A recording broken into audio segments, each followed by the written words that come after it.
ఆకాశవాణి జాతీయ వార్తలు చదువుతున్నది డివి సత్యనారాయణ.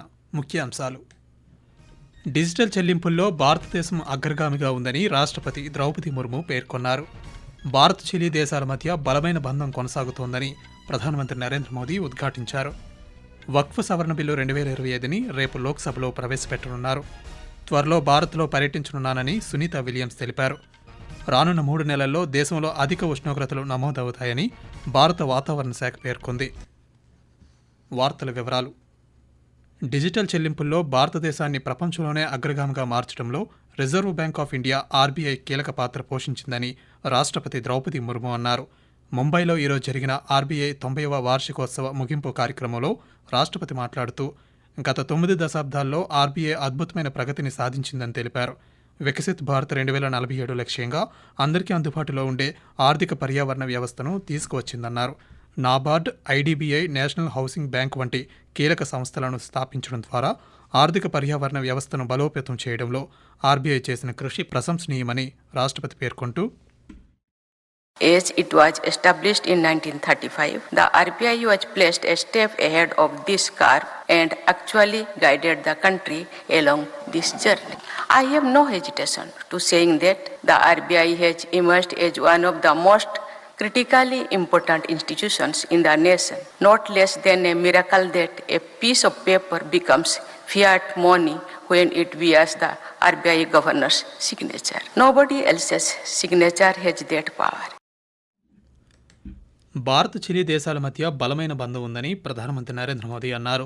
భారత్ చిలీ సంబంధాలను బలోపేతం చేసేలా ప్రధానమంత్రి ఈరోజు న్యూఢిల్లీలో చిలీ అధ్యక్షుడు గ్యాబ్రియల్ బోరిక్ ఫ్యాంట్తో చర్చలు జరిపారు. విపత్తు నిర్వహణ, సాంస్కృతిక మార్పిడిలో సహకారానికి ఈ సందర్భంగా ఒప్పందాలు కుదిరాయి. లాటిన్ అమెరికాలో చిలీ భారతదేశానికి ఒక ముఖ్యమైన భాగస్వామి అని నరేంద్ర మోదీ పేర్కొన్నారు. రాబోయే దశాబ్దంలో సహకారాన్ని పెంపొందించడానికి అనేక కొత్త అవకాశాలను గుర్తించామని తెలిపారు. డిజిటల్ ప్రజా మౌలిక సదుపాయాలు, పునరుత్పాదక ఇంధనం, రైల్వేలు, అంతరిక్షం, ఇతర రంగాల్లో భారతదేశం తన సానుకూల అనుభవాన్ని చిలీతో పంచుకోవడానికి సిద్ధంగా ఉందని ప్రధానమంత్రి మాట్లాడుతూ, भारत के लिए चिले लैटिन अमेरिका में एक महत्वपूर्ण मित्र और पार्टनर देश है. आज की चर्चाओं में हमने आने वाले दशक में सहयोग बढ़ाने के लिए कई नए इनिशिएटिव की पहचान की. आपसी व्यापार और निवेश में वृद्धि का हम स्वागत करते हैं. हम सहमत हैं कि इसमें और अधिक सहयोग का अनटैप पोटेंशियल भी है. आज हमने एक पारस्परिक लाभकारी कॉम्प्रिहेंसिव इकोनॉमिक पार्टनरशिप एग्रीमेंट पर चर्चा शुरू करने के लिए अपनी टीम्स को निर्देश दिए हैं. వక్ఫ్ సవరణ బిల్లు 2025ని రేపు లోక్సభలో ప్రవేశపెట్టనున్నారు. ఈ విషయాన్ని పార్లమెంటరీ వ్యవహారాల శాఖ మంత్రి కిరణ్ రిజిజు ఈరోజు పాత్రికేయులకు వెల్లడించారు. వక్ఫ్ సవరణ బిల్లు 2025 మీద లోక్సభలో 8 గంటల పాటు చర్చ జరపాలని నిర్ణయించామని తెలిపారు. సభ్యుల అభిప్రాయాల మేరకు చర్చా సమయాన్ని మరింతగా పెంచవచ్చన్నారు. కాగా బిల్లు గురించిన అన్ని ప్రశ్నలకు సమాధానం ఇవ్వడానికి ప్రభుత్వం సిద్ధంగా ఉందని ఆయన తెలియజేశారు. ఎవరి ఆస్తులను జప్తు చేయడానికి వక్ఫ్ సవరణ బిల్లుని కేంద్ర ప్రభుత్వం తీసుకురావడం లేదని కేంద్ర వినియోగదారుల వ్యవహారాల శాఖ మంత్రి ప్రహ్లాద్ జోషి స్పష్టం చేశారు. అందరికీ న్యాయం చేయడమే ఈ బిల్లు ముఖ్య ఉద్దేశమన్నారు. పార్లమెంట్ వెలుపల ఈరోజు పాత్రికేయులతో ఆయన మాట్లాడుతూ వక్ఫ్ సవరణ బిల్లుపై ప్రతిపక్షాలు ప్రజలను తప్పుదారి పట్టిస్తున్నాయని చెప్పారు. इसमें तो धर्म के जो अनुसरण करते सभी लोगों को हित कैसे हो जाए ऐसे सोच के इसमें बहुत ही रिफॉर्म है. ये तो कुछ इसमें किसी का भी प्रॉपर्टी या किसी का भी मंदिर मस्जिद कोई हड़प नहीं रहे. इट इज अ रिफॉर्म और ये सबके हित के लिए है और किसी धर्म के और किसी धर्म के अन्याय के खिलाफ नहीं है. రైతులకు సరసమైన ధరలకు రాయితీపై ఎరువులను అందిస్తున్నామని కేంద్ర వ్యవసాయ శాఖ మంత్రి శివరాజ్ సింగ్ చౌహాన్ తెలిపారు. అంతర్జాతీయ మార్కెట్లో ఎరువుల ధరలు పెరుగుతున్నప్పటికీ కేంద్ర ప్రభుత్వం ఈ నిర్ణయం తీసుకుందని చెప్పారు. అందుకే ఎరువుల ధరలను నియంత్రించడానికి కేంద్ర ప్రభుత్వం చర్యలు తీసుకుందని ఆయన గుర్తు చేశారు. యూరియా సంచిని రైతులకు 266 రూపాయలకు అందిస్తున్నామని తెలిపారు. ఈ సంవత్సరం బడ్జెట్లో వ్యవసాయ రంగానికి రికార్డు స్థాయిలో బడ్జెట్ కేటాయింపులు జరిగాయని ఆయన వెల్లడించారు. వాతావరణ మార్పుల వల్ల పంటలపై కలిగే ప్రభావాన్ని తగ్గించడానికి అధిక దిగుబడినిచ్చే విత్తనాలను రైతులకు అందించాలని కేంద్ర ప్రభుత్వం నిర్ణయించిందని చెప్పారు. ఆకాశవాణి జాతీయ వార్తలు వింటున్నారు.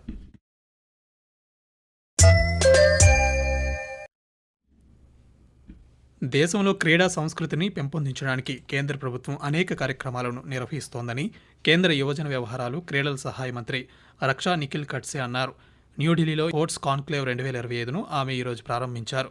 ఈ సందర్భంగా మాట్లాడుతూ ఈ స్పోర్ట్స్ ఒక అభివృద్ధి చెందుతున్న రంగంగా పేర్కొన్నారు. దేశంలో ఈ స్పోర్ట్స్ ప్రాధాన్యతను గుర్తించి ప్రోత్సహిస్తున్నామని చెప్పారు.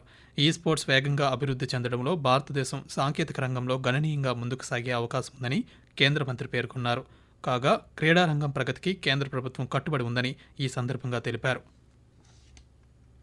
భారతదేశం ఈరోజు ప్రాజెక్ట్ టైగర్ 52వ వార్షికోత్సవాన్ని జరుపుకుంటోంది. 1973లో ఇదే రోజున భారత ప్రభుత్వం దేశంలో క్షీణిస్తున్న పులుల జనాభాని రక్షించడానికి ప్రాజెక్ట్ టైగర్ను ప్రారంభించింది. ఈ ప్రాజెక్టు పులుల జనాభాను పెంచడంతో పాటు వాటి సహజ ఆవాసాలను కాపాడుకోవడంలో కీలక పాత్ర పోషించింది. గత 5 దశాబ్దాలుగా సాగుతున్న ఈ ప్రయత్నం ప్రపంచంలోనే అత్యంత విజయవంతమైన వన్యప్రాణుల సంరక్షణ కార్యక్రమాల్లో ఒకటిగా నిలిచింది. ఇదిలా ఉండగా దేశంలో 2006లో కేవలం 1411 పులులు ఉంటే 2022 నాటికి వాటి సంఖ్య 3682కు పెరిగింది. దేశంలో ఇప్పుడు 57 పులులు స్థావరాలు ఉండగా అవి దాదాపు 83,000 చదరపు కిలోమీటర్ల అటవీ భూమిలో ఉన్నాయి. తొందరలోనే భారతదేశ పర్యటనకు రావాలనుకుంటున్నానని సునీత విలియమ్స్ తెలిపారు. దాదాపు 9 నెలల పాటు అంతరిక్షంలో ఉన్న సునీత విలియమ్స్ ఇటీవలే భూమిపై సురక్షితంగా అడుగుపెట్టారు. తాజాగా నాసా నిర్వహించిన పాత్రికేయుల సమావేశంలో ఆమె మాట్లాడుతూ తన తండ్రి పుట్టిన భారతదేశానికి త్వరలోనే వెళ్లాలనుకుంటున్నానని చెప్పారు. భారత్లోని బంధువులు ప్రజలతో ముచ్చటించాలని, వారితో తన అనుభవాలను పంచుకోవాలని ఉందన్నారు. భారత్ ఒక గొప్ప ప్రజాస్వామ్య దేశమని కొనియాడారు. అంతరిక్ష రంగంలో విజయాలు సాధిస్తున్న దేశాల జాబితాలో భారత్ నిలుస్తోందన్నారు. కాగా అంతరిక్షం నుంచి చూసినప్పుడు భారతదేశం చాలా అద్భుతంగా కనిపించిందని సునీత విలియమ్స్ పేర్కొంటూ, India is amazing. Every time we went over the Himalayas, and I'll tell you, just amazing. I hope, and I think for sure, I'm going to be going back to my father's home country. I mean, we can share our experiences with as many people in India as possible because it's a great country, another wonderful democracy that's trying to put its foot in the space countries, and we'd love to be part of that and help them along. బహుళ భాషల వల్ల ఉపాధి అవకాశాలు పెరుగుతాయని ఉత్తరప్రదేశ్ ముఖ్యమంత్రి యోగి ఆదిత్యనాథ్ అన్నారు. దేశంలో కొన్ని రాష్ట్రాల్లో హిందీ భాషపై జరుగుతున్న వివాదాన్ని ఆయన ప్రస్తావిస్తూ ఇటువంటి చర్చలు యువత ఉపాధి అవకాశాలపై ప్రతికూల ప్రభావాన్ని చూపుతాయని పేర్కొన్నారు. ఉత్తరప్రదేశ్ రాష్ట్ర విద్యా వ్యవస్థలో తమిళం, తెలుగు, మలయాళం, కన్నడ, బెంగాలీ, మరాఠీలను చేర్చడాన్ని ప్రస్తావించారు. ఈ భాషలు జాతీయ ఐక్యతకు దోహదం చేస్తాయని, వాటిని ప్రోత్సహించాలని ముఖ్యమంత్రి అన్నారు. త్రిభాషా సూత్రం దేశవ్యాప్తంగా సమగ్రతను చాటుతుందని యోగి ఆదిత్యనాథ్ పేర్కొన్నారు. దేశీయ స్టాక్ మార్కెట్ సూచీలు ఈరోజు భారీ నష్టాల్లో ముగిశాయి. సెన్సెక్స్ ఉదయం 77,414 పాయింట్ల వద్ద నష్టాల్లో ప్రారంభమై చివరికి 1,390 పాయింట్ల నష్టంతో 76,000 వద్ద ముగిసింది. నిఫ్టీ సైతం 353 పాయింట్ల నష్టంతో 23,165 వద్ద స్థిరపడింది.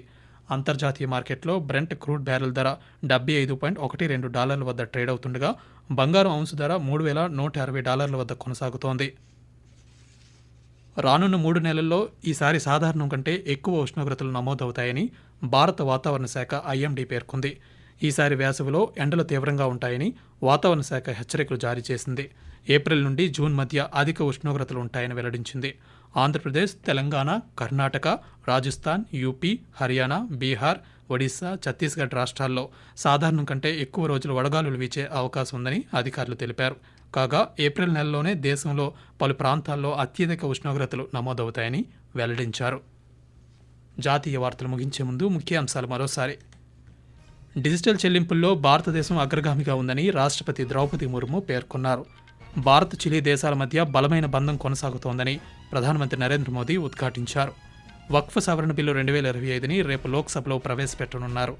త్వరలో భారత్లో పర్యటించనున్నానని సునీత విలియమ్స్ తెలిపారు. రానున్న 3 నెలల్లో దేశంలో అధిక ఉష్ణోగ్రతలు నమోదవుతాయని భారత వాతావరణ శాఖ పేర్కొంది. ఆకాశవాణి జాతీయ వార్తలు ఇంతటితో సమాప్తం. తిరిగి రేపు ఉదయం 6:45 ప్రాంతీయ వార్తలు వింటారు.